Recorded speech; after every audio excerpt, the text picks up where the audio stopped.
Hello, hello, hello. A very happy Sunday to you all. And it's Africa Rise with Susan West once again. And as usual, I have been counting down the weeks, the days, the hours to the minutes to see you again. It's been a crazy week for me. It's too many activities. I feel like a superhuman that I went through all these activities and I'm still standing and very happy to see you again. And so today on Africa Rise, we will be having Annkio Briggs and we will be talking Niger Delta, Biafra, and Nigeria. Somebody might be wondering why Biafra and Nigeria. Yes, as we go on, you will find out what the um, discussion is going to be about mostly. And so in a little bit, I will be bringing on Annkio Briggs. Hello, Hi. welcome, big sister. How are you, my darling? How are I'm you? very well, thank you. Very well. Happy Sunday. Wish you same. I we haven't really been doing a lot of physical church, but some people try to do it online. Yes, yes, yes. I do that too, so you're not Right. alone. Right. So today on Africa Rise, we want to talk about Niger Delta, Biafra, and Nigeria. We're going to start with Niger Delta. For the rest of the people joining, please remember that as you come on, create watch parties, share this broadcast, invite your friends, and remember to send in questions or comments as we do it every Sunday. Right. So Niger Delta, there's been so much going on with the Niger Delta. We have the habit of blaming the federal government for every problem that the Niger Delta faces. Yet we have come to see recently that not all the problems that the Niger Delta really suffers comes that is as a consequence of the federal government not showing any sort of care or giving us our portion of the cake, as they will say it. So, how would you, as someone who has always, been an activist that have the interest of the Niger Delta, the Ijaw people, the Kalabari people, how would you? What would be your thoughts on the craziness that has gone on with the NDDC, with all the drama, all the monies that have suddenly, gone into individual pockets and nothing is being achieved physically on ground? Well, I mean, first of all, I'm one of those people that my analysis of situations always begins with facts. And these facts are usually one, what I know personally, which is experience and what I have seen, and then secondly, it takes me to what what my analysis are of what I know, and most of the time, all of the time, I prefer to work with the truth as I know it, as I see it, and as I believe it. That way, I am answerable to myself. Um, if we really cannot discuss Nigeria or um, the Niger Delta or whatever is going on in Nigeria without actually trying to go to the root. You have to get to start somewhere. You just can't just start from anywhere. It has to begin from somewhere. And so, from my take, and as somebody who have grown up in the creeks of the what I call the Niger Delta, but particularly in the Kalabari creeks between Kola, Suku, Buguma, the mouth of the Atlantic Ocean. Growing up in that area when our major and only mode of transportation, like our forefathers, was just the canoe by going through the waters, the rivers, and so those you get ownership of those areas. Now, we are in a country that is called Nigeria. Nigeria was colonized. The colonization of Nigeria goes back to the 17th century, when the Portuguese first came into the riverine area and came into where we come from. And so when you look at it from that perspective, because that is the history of our people. Now, we generally, we are people that interacted with the colonizers and traded with them. Now, whether those type of trading we did was right or wrong, history have taught us, because it took us into slavery.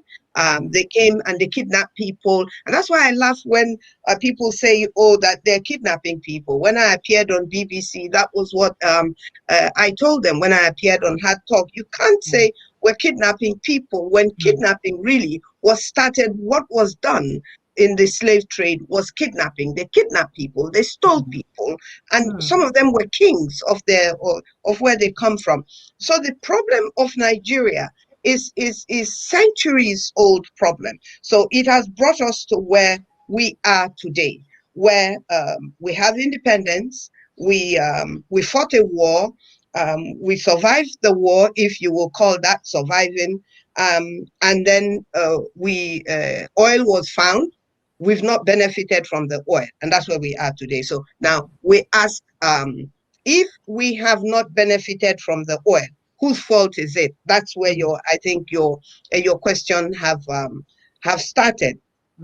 There is no doubt that our people have become part of our problem. Our own people, the Niger Delta people, whether they are ijaws or Efik or Ibibi or whatever, Niger Delta people generally.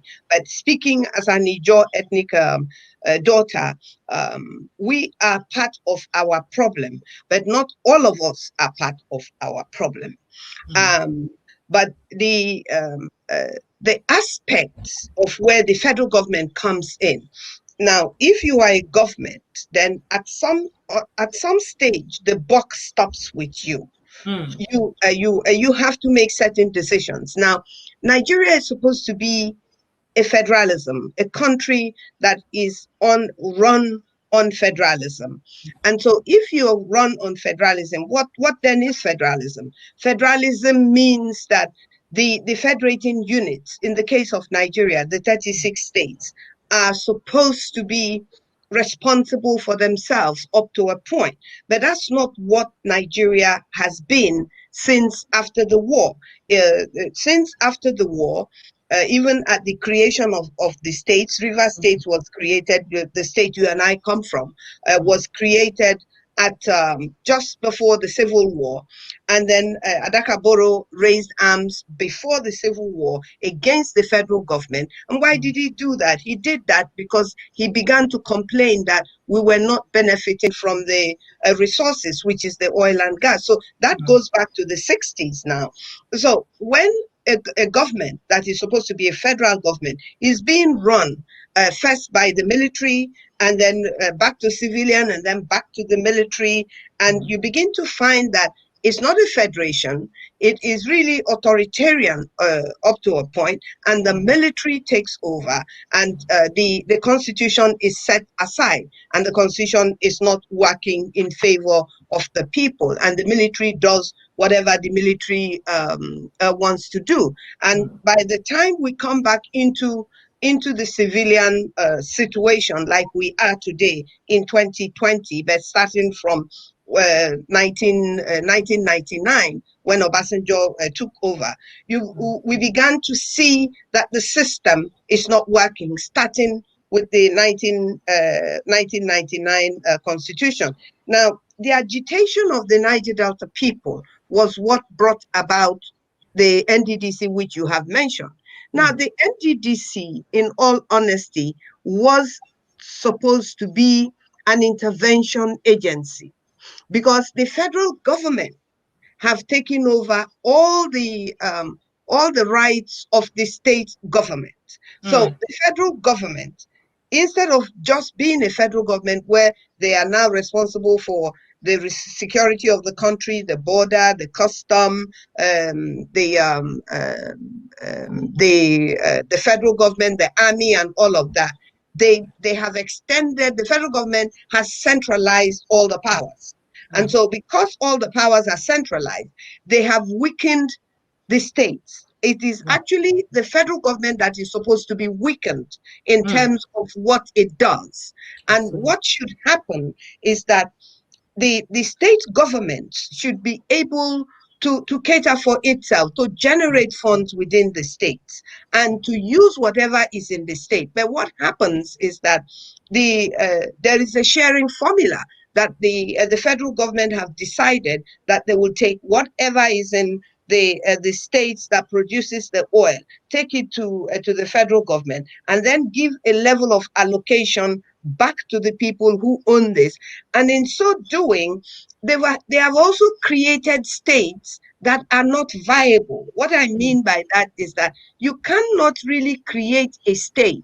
It's like your brother who is unemployed, or my brother who is unemployed, getting married, living in our father's house, getting his wife pregnant, living in one room, and now insisting that you and I every month should be catering for his children as long as he doesn't have a job. That's what's happening in Nigeria. And that's totally not, it's absolutely not acceptable.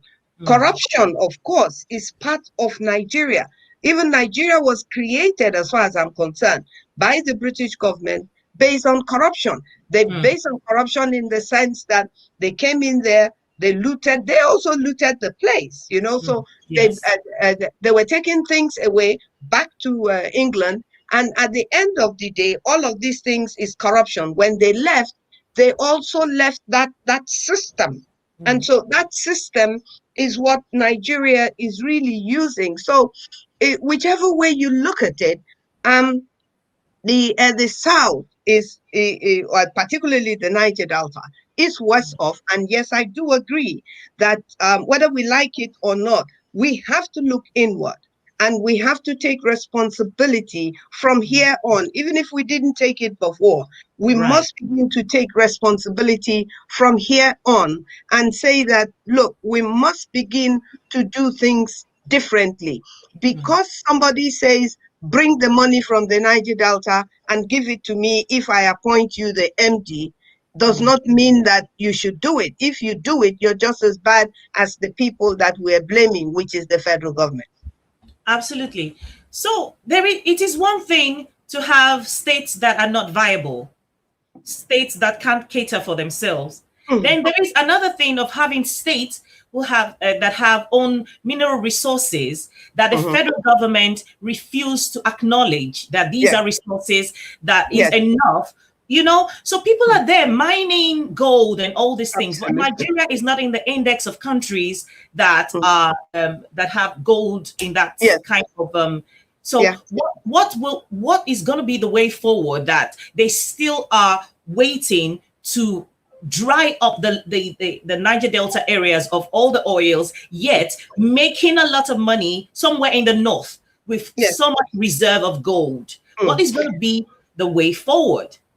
Well, I mean, the way forward really, if we're talking of justice and equity, because you see, the mining of gold is not new. It's only that it is finally being accepted and acknowledged. And really, in a sort of way, it's like saying, do your worst, because it is still the same constitution that gives the federal government the right to claim all the mineral resources in the Niger Delta as its own, and yet not claiming the solid mineral resources anywhere else, i.e. in the north. So it is now that, if you like, it's like, do your worst. This will be mining it where you can see. I don't know whether you saw it.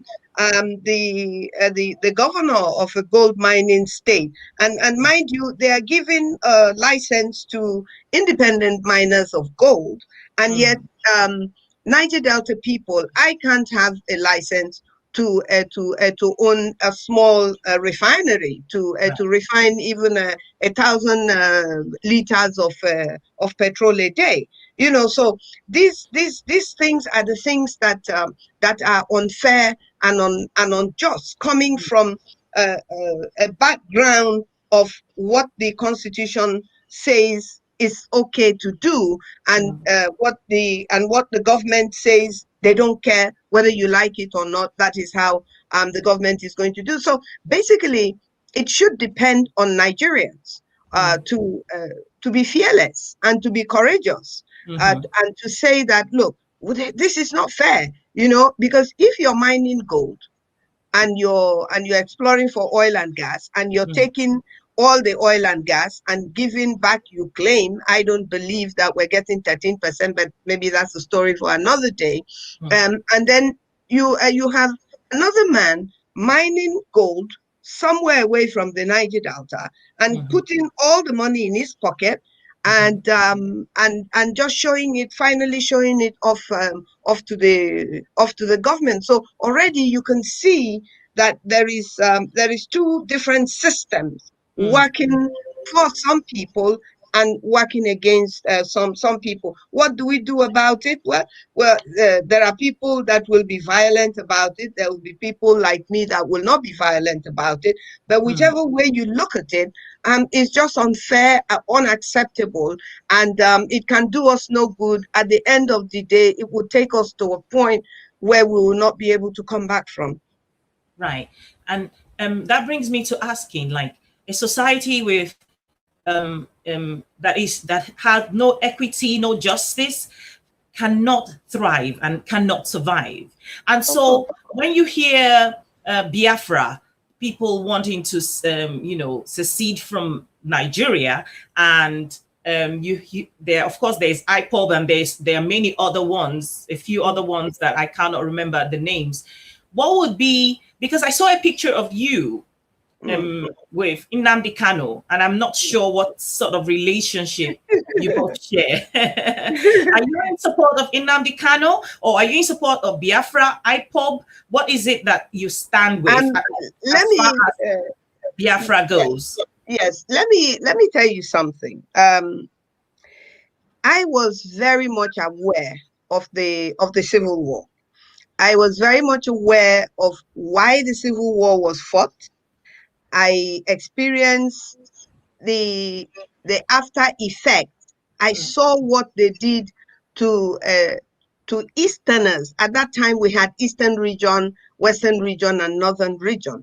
We saw what they did to the people, and majorly the people that lived in the North were Easterners of Igbo origin. Very few Kalabari people, very few Efik people, very few Ijaw people lived in the North. I mean, you give it to the Igbos, they are everywhere. And it's because of their way, the type of people that they are. They are hardworking. They can find business anywhere when nobody else can see it. It's just who they are. And they're fearless in looking to do business, And even before independence, I don't know if you've ever seen this, but there is a video, a black and white video, where a BBC interviewer, I assume, was interviewing, I think, Amadou Bello or Amadou Bello or Amadou Bello. Yeah, okay. Where he was very clearly stating how much he did not like the Igbos, and how and the reason he gave was the fact that they come to other people's places. What he meant is that they are in the North, they're doing business, they're not taking anything. They come there, they set up business. They don't take your land away. They lease your land, they build buildings, and they run a business. That's entrepreneurship. And yet he's stating very clearly that he will rather they would rather employ people, even white people, as opposed to Igbo people in the North. I mean, this was happening before independence. This war at independence. This was the sentiment of some of our leaders. of Nigeria. And Right. and so when you hear those things, and those things were said when we were children. So when I was a child anyway, not you, but when you hear these things and then you play back what led to the war, what led to the war? There was a Mm. coup, and then at the coup, the Igbos that did the coup, they didn't kill Igbos, they killed other people. Yes, Mm. fine. But now, I'm not saying it's fine, but I'm saying that is the fact. Now, when the people felt that they needed to take revenge, I at that time was in my teens, and so I could decide for myself what was wrong, what was right, and I felt it was an overkill the way that the Igbos were killed and Right. slaughtered in Yeah. um uh, in the north. It was declared as a pogrom and a genocide at that Right. time, both of them. Now they came back home. There was a war. Um, Millions of people died. Those millions of people were mainly Igbo people.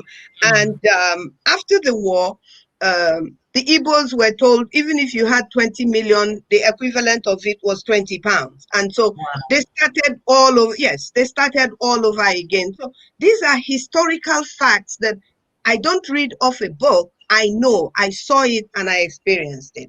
So Right. now, moving forward to today, Nnamdi Kanu is a man that have come up to react with this knowledge of what I have told you. Mm. He was born in 60, around the time that the crisis was starting. So whatever he knows about the crisis is definitely told him, as opposed to me, like somebody who saw Right. what I support his desire to act on those pains, if you like, Right. and to need and want what he feels today is in his best interest and the interest of his people. It Mm. was the same thing that Ojukwu did. Ojukwu declared a republic of Biafra for mainly the eastern region. But as Mm. usual, you can't have. It's not everybody that wanted to be, rightly or wrongly, that wanted Mm. to be in Biafra. But those are the stories that I also am aware that is in the past. Now Mm. we're talking about today. Today you have some people that want Biafra, and you have people that don't want Biafra. The people that want Biafra have a right to want Biafra, Mm. because whatever you want for yourself is a right, whether it is like achievable or whether somebody else sees it as a right. I mean, as something they will let you have or not let you have. It's not the Mm. point. The Mm. point is this is what they want. So now, when Nnamdi Kanu came to Nigeria, he was arrested. Mm. When he was arrested, I was one of those people amongst his own ethnic nationality that was calling for his release, and that he had a right to want Biafra Right. and call and have a group that he wants to have. Nobody can deny him that right. And Mm. I still believe that everybody has that right. Adaka Boro, an Ijaw man, declared a war that lasted 12 days. And he was arrested. He was almost killed. Thank Mm. God he was not killed. Now, Right. he declared the Republic of Niger Delta. So people have a right to do these things for themselves. So I'm not opposed to either Nnamdi Kanu or any other group in any place, whether it's in Middle Belt, Idoma people, whether it's Yoruba people also. I don't know, you must be aware that Yeah. there are also some Yoruba groups that also want out of Nigeria. There are some Yes. Yoruba groups that don't. There are some Igbos that don't want out of Nigeria, but want a different type of Nigeria that works Mm. for everybody. It's the same thing in the Niger Delta. Mm. So nobody should say that Nnamdi Kanu should not want what he wants for his people. Nobody Mm. will say that. I will not say that. So he visited me after he came out, and we had a discussion. It's a private discussion between myself and himself. And Right. that discussion did not amount to me agreeing or him insisting. I am Right. not a member of what he is doing. I support him to do what he wants to do for his people. Even tomorrow, I will support him to do it. But Right. what I am not doing, I'm not a member of what he's doing. I'm doing for my people what I believe is right for my people. I will not leave that to do something else. But if somewhere along the line we find ourselves, the Yorubas want a change, the Middle Belt want a change, the Igbos want a change. Nnamdi Kalu's group is one of them. Ohaneze is another group, and some other people. Now, if we can sit around the table as Southerners, Yoruba people, Igbo people, Niger Delta people, Middle Belt people, to take a decision, we will isolate the people that are creating the problems for all of us. Right. So to say that nobody has a right to stop anybody, definitely nobody has a right to insist that I am what I am not. I And know. so I'm not against Nnamdi Kanu. I'm not Yeah. against Biafra. I'm not against Ndibo people. And that's the position. Right.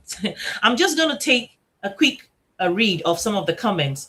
Tito Akbeti, watching from Facebook, he says, referring to you saying that Africans were kidnapped, not stolen or sold. He says, I differ. I said African stolen. I said stolen and stolen. kidnapped. Sorry, stolen. Yes. So he says he differs because he knows that they were sold, not stolen. And again, the same Tony Akbeti says the NDDC was set up to address these anomalies of injustice. Unfortunately, it is now a conduit pipe for unabated corruption, which I totally agree.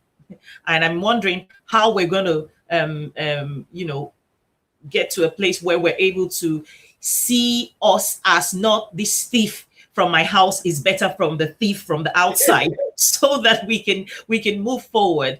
And so I would ask you quickly, what would you rather have, in Niger Delta Republic, Biafra, or Nigeria? I have said it. I mean, I am a Niger Delta indigene. I am located in a place that is called the Niger Delta. And you see, people need to understand that we are all in geographical locations, all of us. Yes. Right now, you are in the UK. There is no way anybody can tell you that you're living in West Africa. You're not in West Africa. You're in the United Kingdom. So we're all in different locations. Now, you're from the West Africa, yes. You're from Nigeria, yes. You're from River State and all of that and all of that. But right now, where are you? You're in the UK. It's a geographical location. It doesn't take away your identity. Actually, it is your identity perhaps that puts you there. So basically, I'm a Niger Delta person. My mission in life, I was not born, I don't think, to wake up at an age and now say, I want to wage war to come away from a situation. But now, do I like what is going on in Nigeria? Of course, I do not like what is going on in Nigeria. Now, what do I want? What is my solution? I would want a situation where my state is responsible for my state. And that means that I use and utilize the resources that is in my state to develop my state and to create a future for my state. Now, it is not a question of do you want Biafra, do you want Niger Delta, or do you want Nigeria? There has to be a reason why these options will be on the table. Now, the first option for me as a Niger Delta person, whether we like it or not, even the people who want Biafra are still in Nigeria. They've not left Nigeria. Nobody has recognized them as a country. As a country, they are Igbo people. They are not a country. I am an ijaw person. I'm not a country. Do I want to be a country? If that's the best option for me, yes, I want to be a country. I don't want to be a slave in Nigeria. I don't want people to come to Niger Delta, to River State, and continue to take away my resources. Now, are my people I said it at the beginning. So for somebody, I am amazed when people listen to programs like this and they hear you say something and they come back with a position of what you have already accepted is a fault and say they disagree with you. What is the person disagreeing with? I've already said that we have problems. And so for the person to come back and say that, it's like it's a contradictory to what that person, whoever that person is, what that person is saying. Now, if it will be in my best interest today and tomorrow that I would rather be in my own country, it's not just a decision I alone will make. It's a collective decision of my people and I. Yeah. Now, if that decision means that my people say they want to leave Nigeria, I will go with my people. Who else will I go with? I will go with my people. But have we reached that stage? I believe that where we are today, we really have no alternative right now but to discuss. The final point is where we are in Nigeria today, I believe. And I've been doing this for 22 years, since 1998. And I believe most sincerely that people like the Niger Delta people like the Ndibo people, the 5 states of Ndibo people, I think that we have given, as people, the Igbo people have given everything they have to Nigeria. I believe that my people have given everything we have to Nigeria. So now the question is, do we want to continue to give? My answer is no, not under this type of injustice and circumstances. But are people saying, if anybody says to me, do I want to carry arms and fight Nigeria at my age? Do I want to carry arms and fight Nigeria? Have I got training to fight the military of Nigeria? No, people, we need to be sensible and realistic. We're angry, yes, and changes must come, yes. But those changes must be changes that we will have support. There is no point going out to fight in a battle where you don't have anybody that will hear your voice and say, these people are right. So whatever it is, if people believe that we should leave Nigeria, let us sit down and discuss it. It is not just to sit down somewhere in Europe or somewhere in Abakaliki or Port Harcourt or somewhere and be shouting on Facebook, we want to leave Nigeria, to leave Nigeria is not on Facebook. We cannot leave Nigeria on Facebook. Nigeria is not on Facebook. Absolutely. Nigeria is a geographical location that does not. Exactly. Yeah. So Nigeria is not on Facebook. We know that. I found that a bit hilarious. But yes, you're absolutely speaking the truth. One of the things I want to ask, though, without wanting to sound like I'm advocating for violence, because I'm not for violence. But even the Bible says that the violent will take it by force. By force, yes.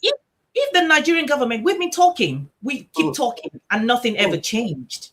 Yeah. Unfortunately, even when opportunities have come for us to make a change with the talk we've been talking, some of us have been cowed or have been given some money, and we sold our souls Absolutely. So at what point are we going to have that courage, even though we're not advocating for violence or war? Because we are at a point, for instance, now, we do not know how true it is for the pictures and the videos that we see online about the herdsmen or I don't want to call them Fulani, because I have a lot of northern friends who are Fulanis and they are really great people. So I find it a bit insulting when you call everybody who looks like a terrorist a Fulani. But these people do come from an ethnic group that looks like Fulani. So somehow when you find these people with guns trooping in to the south, to the southeast, and you're seeing pictures of people being butchered. And we're hearing these stories that they're planning, even the American government have released something to talk to the fact that there is some kind of security risk or whatever from the Al Qaeda and ISIS invading South Nigeria. I mean, if we keep the mindset of not wanting to do, how are we going to then get ourselves out of this quagmire, this serious Mm. problem? As Well, I Niger, mean, unfortunately, the description you have given is the description that is on ground. And yes, to be fair to some people, um, from the Fulani ethnic background, yes, I cannot really say that it's every Fulani person that is carrying a AK-47 around and killing people. But the reality also is that um, the the Nigerian government, before now, even the president himself, one has said that the people who are coming in to do the killings are not Nigerians, mm, that they are foreigners. That's a failure on the part of the president and his government. The head of the army have said so. The head of the police have said so recently. Now, there are also governors that have stated clearly, this is not hearsay, is if you Google it, you will see it, where a few governors have said, including governor of Kaduna State, El Rufai, for instance, that if you do something to a Fulani person, and he is the one that is now identifying his own people, he said that if you wrong a Fulani person, he is including the ones that you know personally, by saying that any Fulani that you do any bad thing to, that even 200 years later, they will come back for their pound of flesh. Now, this is a serving governor talking in Nigeria. Now, other governors have said, look, Fulanis all over Africa are free to come to Nigeria, that Nigeria is their inheritance. Uh, oh, oh yes, that Google it afterwards. That Nigeria is their inheritance. So these are the things that we're confronted with now. That there are people who are moving from place to place, destroying farms that is ready for harvesting, and killing people in their ancestral homeland. This is not a story. It is happening in Nigeria. It's not Yoruba people that are doing it. It's not Efik people that are doing it. The people that are doing it are headsmen. And generally, headsmen are Fulani people. Now, whether they are Nigerian Fulani, whether they are the Fulani that you know, whether they are Fulani from outside, that's not the point. The terror index, the world terror index, and please Google this as well, a few years ago, identified both the Boko Haram and the Fulani headsmen. That's what they called them, not Annkio Briggs. The terror index organization called them the fourth or third largest, most deadly terrorist group. I mean, this is horrific. And the fact that in southern Kaduna, the majority of the people are Christians, and the people that are being killed are Christians. Now, whether it's one person of one photograph or tens of thousands of people of tens of thousands of photographs is not the point. The point is, it is happening. And apart from America, the Christian bodies across the world have also raised alarms. We've seen horrific video footage and photographs, as you well have seen as well. I cannot say categorically because I didn't take them, but I'm a human being. right. And when I see these things, I am just as horrified as the next human being. Now, this is a problem in Nigeria, and it's a problem that is coming and has come, because if you come home today and you go to your community, you will be horrified. at the sort of people that you would see. And when you see them, you will know that they're not Buguma people. You will know that they're not Tombia people. They're not Abonima people. You will know where they come from. And so the question arises that why are they here? What are they doing? If you know what Buguma is like, and Yeah. therefore you know that there is hardly space for more than even Buguma people these days. It's very difficult to even cross the river to the burial ground in Buguma because because there is hardly any place now in the burial ground across where Buguma people bury Right. to bury. So that shows that we don't have land. We don't have land. And Yeah. so if we don't have land, you ask yourself, people who are coming to Abonima, Buguma, Tombia, Bakana in their Group. thousands, what are they coming to do? Look, it is cowardice. It is an act of being a coward. And this goes to our politicians and our traditional rulers. You cannot be a chief and then you're quiet when this is happening in your compound. You cannot be a politician, a local government chairman, a representative, and you're not talking. And then you see the water bill, like the one that is raging now, is the water bill. You know, the water bill. First of all, it was Ruga, then it's something else, then we're back to water bill. This is the third time or so they're trying to bring the water bill. The water bill just clearly states that all the water, every water, they want to change if the bill is passed, it will be amended to go into the constitution. That all the water, surface water, underground water, maybe perhaps rainwater even, belongs to the federal government. And so, Why?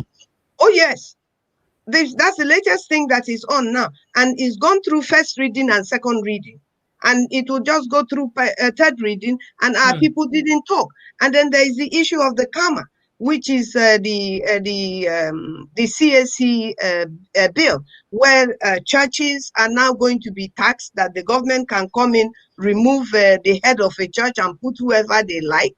And and so I don't even blame the people who are bringing up this bill. I blame our people. Who are they representing? And what are they even there for? So there is a lot that is going on that our people who are representing, like for instance, nobody can blame me for the bill. I'm not a politician. Yeah. I'm not a politician. So I cannot be blamed for the bill. I am blaming the politicians for those bills. What are they doing that they are not able to speak up? So nobody can blame me for that. Nobody can blame Nnamdi Kanu for that. Nobody can blame Ohaneze for that. It is the responsibility of the politicians and the governors and the leaders of the church when it comes to the church, where these things are being imposed on Christianity and it's not being imposed on Islam. That's just the truth. The difference I think between me and a lot of people is that I'm not afraid to say Islam. I'm not because I'm not insulting anybody. You cannot have a constitution that mentions Islam, mosque, and anything to do with Islam in the constitution, and at no point will you see the word Jesus Christ or Christian or church in the same constitution. In a country where is a secular country, you have Christians and you have Muslims. You can't, so I don't know who else we're to blame if it is not the politician, activists, or people who are social critics. I mean, we just do it out of the fact that it has to be done. Well, I don't know if some people are paid to talk about it, but I'm not paid to talk about it. I talk about it because I want to talk about it. I can keep quiet and just go about my business like everybody else, So, but I choose to talk about it because I know it's not right. Absolutely. I'm going to take another read. And there is Pasio Toribio, and that's my dad actually is watching. And he says, Annkio Briggs, you are a true daughter of Calabari with wisdom and a true Nigerian. I support your views. You are doing a good work. don't That is relax. So definitely at the long run. If you're not a Calabari, you will not hear what I'm saying to my daddy. Absolutely. So Tito Akbeti is saying again, why aren't our Niger Delta members in the Senate and House of Representatives not pushing for a referendum? Isn't that the way to go if we truly want out? And that is it. It don't get seats. Upong says absolutely great to listen. And let me quickly read one more. Glory Grace Shenan says it's unfortunate that all the chaos is going on while the leadership at all levels aren't naturally caring, not proactive or protective of the people and the nation as it's expected. And so I know you're all for dialogue. You're all up for dialogue, peaceful, having reasonable conversations that will bring us to a good place as a country. But in a situation where we have representatives who are there for their own pockets alone, they don't care. You don't hear these people talk. For instance, you just mentioned the water bill. I didn't even know about it. I'll send it to you. What are the implications that the federal government will take ownership of all the waters?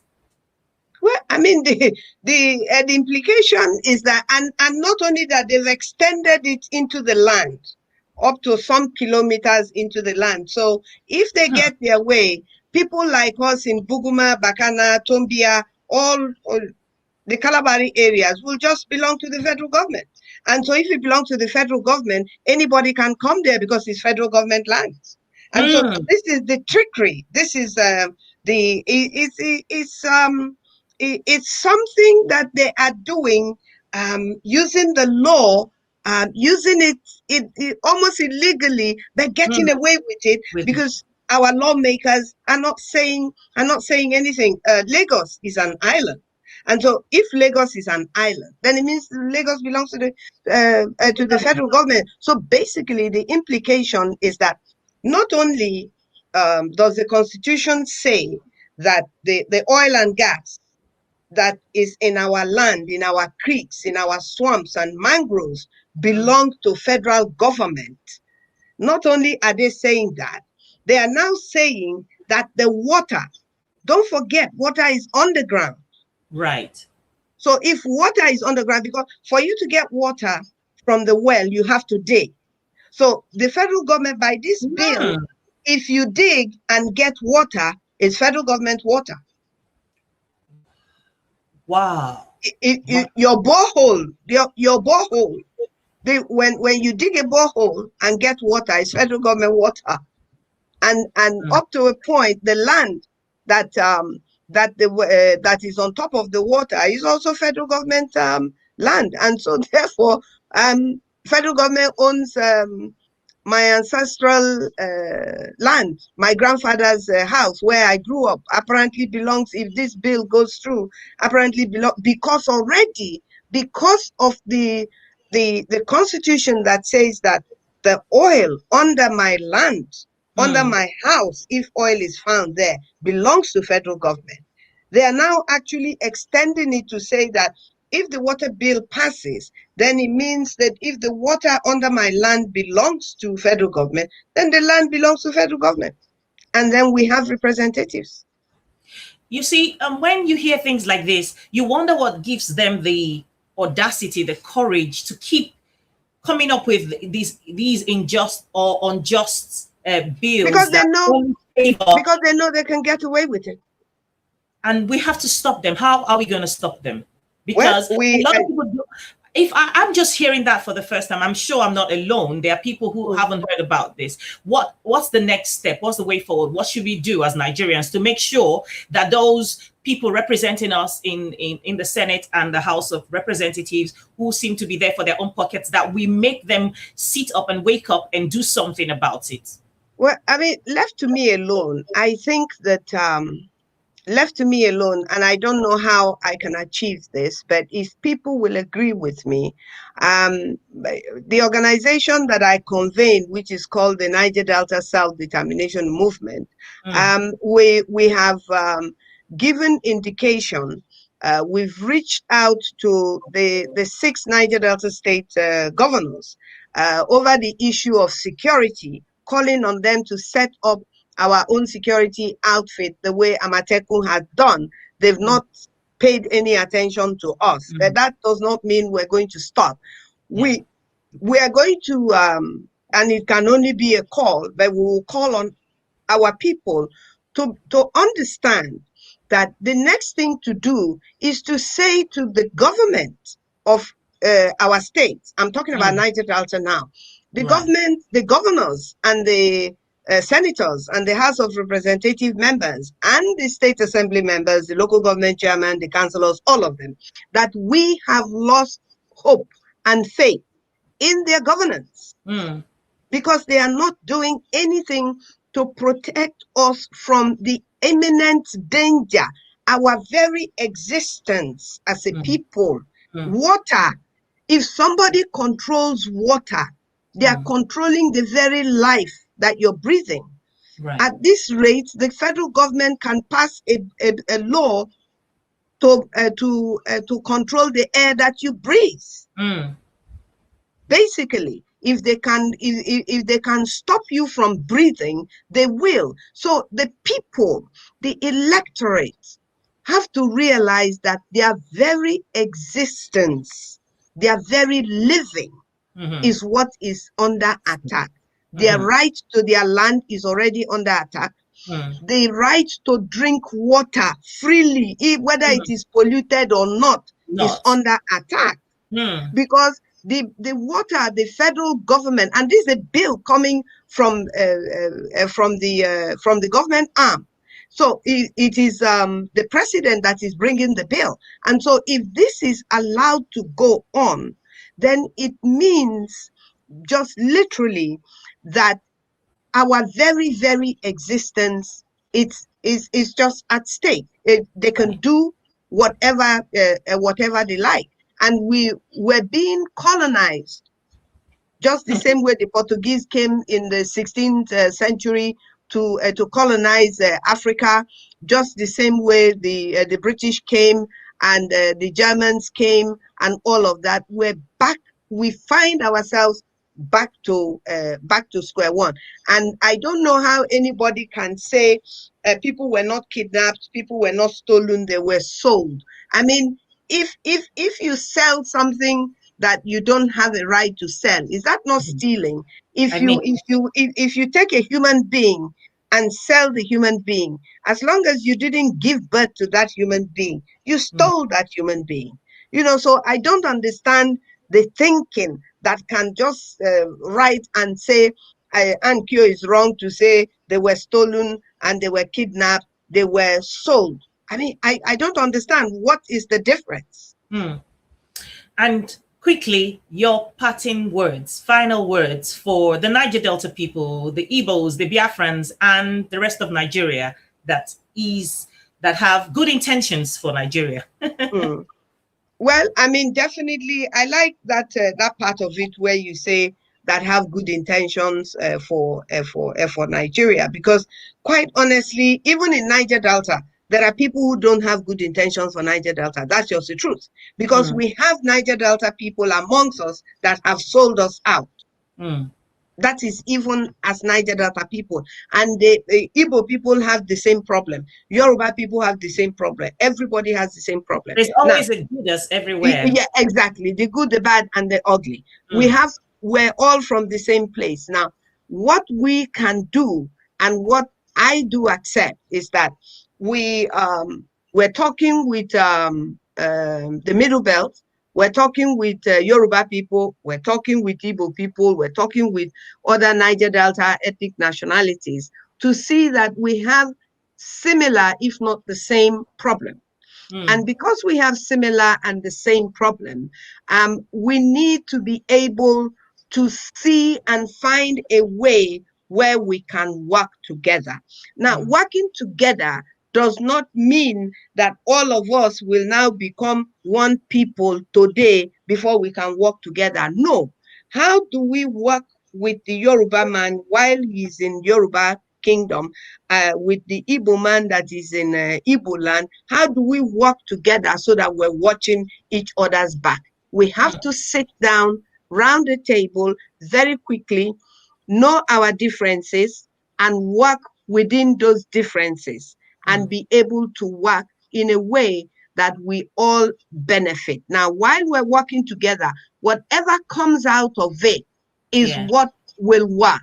Not saying, oh, we must do it like this. No, all of us must sit down and agree that this is in my best interest. And so, but do we have a common situation that we have to attack? Yes, we do. And now, how do we go about it? We can't start it if we're not talking. We have to talk.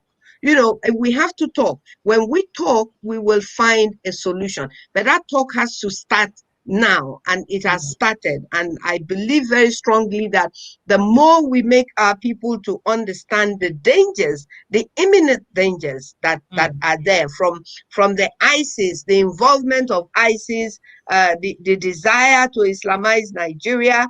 I mean, people should not say, oh, it's not possible. People shouldn't say that. Turkey was once 100% Christian country. Today, Turkey is almost 100% Muslim, or 99.9%. So, and this is just in a lifetime. There are people who are still alive who recall it, So people should never say it can't happen. It's foolishness to say that something cannot happen. It is better, I say to people, it is better for me to get to heaven and realize that there is no hell, than for me to say here that there is no hell and live here as if there is no hell, and get there and find out there is hell, there is no way out. So basically that is just the truth. People, Christians, the Christian leaders, the traditional rulers, the politicians, the ordinary person like me and you and my father there, my uncle, your dad there, that have so commended, that we need to work together. I'm so happy that he approves of what I'm doing, because I know therefore that he will tell one person or two people, and that's how it should be.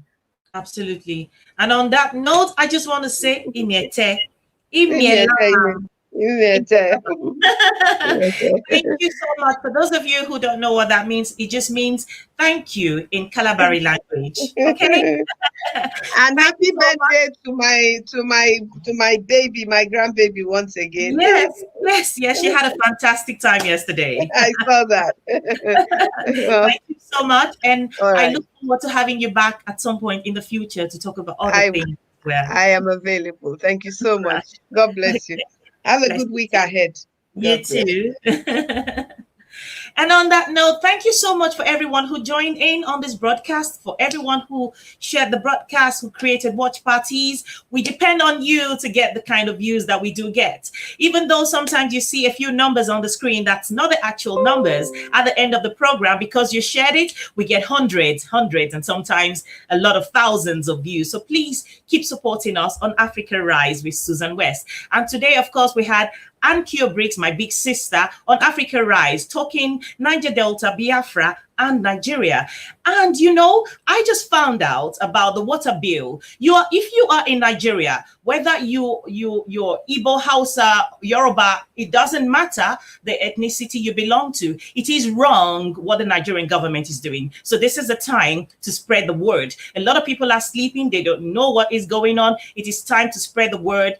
Let people know what the federal government is trying to do. What the federal government is trying to do is take away every right available to you. And the next will be that they say to you, you breathe only when we ask you to breathe. And so on that note, I just want to say, keep a date with us again, same time next week, 6 p.m. on Africa Rise with Susan West. Remember to like and follow us on Facebook. Subscribe to our YouTube channel. This is a very young program. It is growing and it is doing well because of you.